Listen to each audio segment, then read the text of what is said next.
I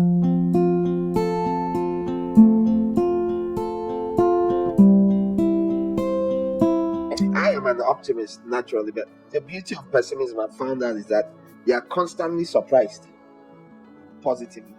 The optimist has lots of surprises, but they are negative. The pessimist expected the worst and it was much better. Oh wow, it didn't rain. What a nice wedding occasion. I really expected it to rain. I carried an umbrella, this, that, but thank God I didn't have to use it. The optimist said nothing bad will happen, came back ready. So, in other words, are you encouraging Pessimism? Yes. Yeah, asking the optimist. I found out as a leader, I sit there in meetings with optimists and pessimists. You get the best results by allowing the two sides talk. So again, too much hiding the head in the sand. Too many people. You don't want to face reality. Reality is that half of the time the pessimists are right, the other half the optimists are right. So enter marriage with the massive dose of pessimism while pressing for the best, and you will be gladly surprised that it's not as bad as you thought. But when you enter in with the fairy tale stories, happily ever after, then you'll be painfully shocked. Being a pessimist in marriage, why? It involves another person that you can't control. Yeah. The same thing, be a pessimist when you start that building project. Don't pour in all your money and say, no, once I have this amount, that will be enough for all the cost. That might not be up to half of all the cost. Go in there with mindset. When you start farming, don't go with the mindset, I'm going to visit the farm 3 times. After that is harvest. Go with the mindset that I'm sure I'll have to come to this farm 120 days. And you may go for only 80 days.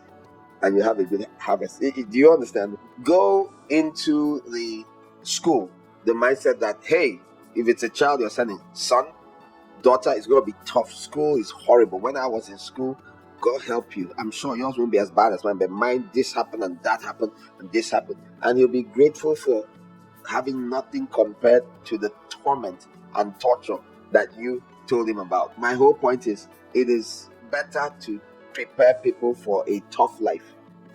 Then whatever they experience, they'll be grateful.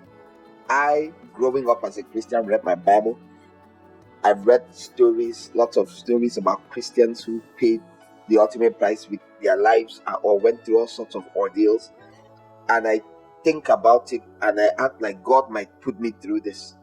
And for every day He doesn't put me through it, I am grateful. I'm a grateful Christian because I keep thinking about the Christians in communist countries. I read Tortured for Christ when I was around, I don't know, a young teen, if I wasn't even a teenager yet. When you've read those things, when you've heard about what the price people have paid for their faith, and you don't go through anything near it, you become grateful. But when you are an entitled brat of God, one whose mindset is, I deserve this, I deserve this, I deserve this, you're constantly ungrateful. Marriage should be entered with a drum of reality. Just you can link a siphon and just be sipping it consistently. Long before your marriage, read all the horror stories. Do not hide your head in the sand, as many have done. When you get into marriage and things happen, you'll be much tougher, much stronger, and your chances of undergoing a divorce are much less because your expectations have not been crushed. You didn't even expect this much. Now, no matter how much you're realistic, you still go through pain. I had a good part of the mindset I had many years ago when I married about 15, 16 years ago. But in the marriage, when I go through things, I still, at the time, especially years ago, it was still extremely painful.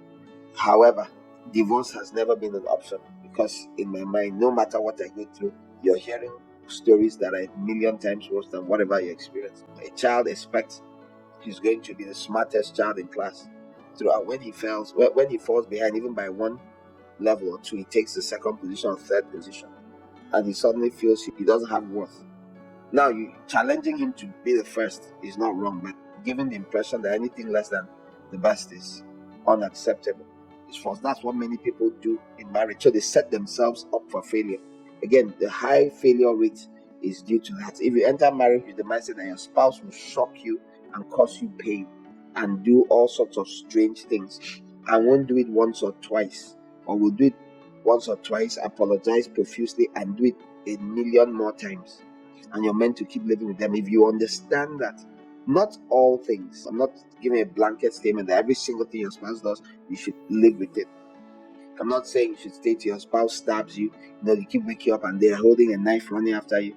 No, I would ask you to move away and be elsewhere, or report it to appropriate authorities.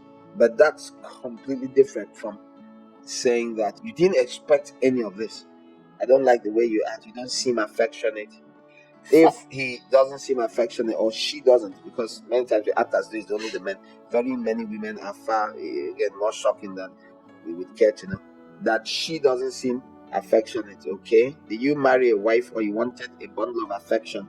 What did you want? Now I know you like your spouse to be very affectionate. Everybody does. Good. People love pizza too. Some people like roast chicken. Some people like roast turkey, and they like to eat it every day. But do they eat it every day? Do they commit suicide because they can't eat it every day? So it is with a spouse.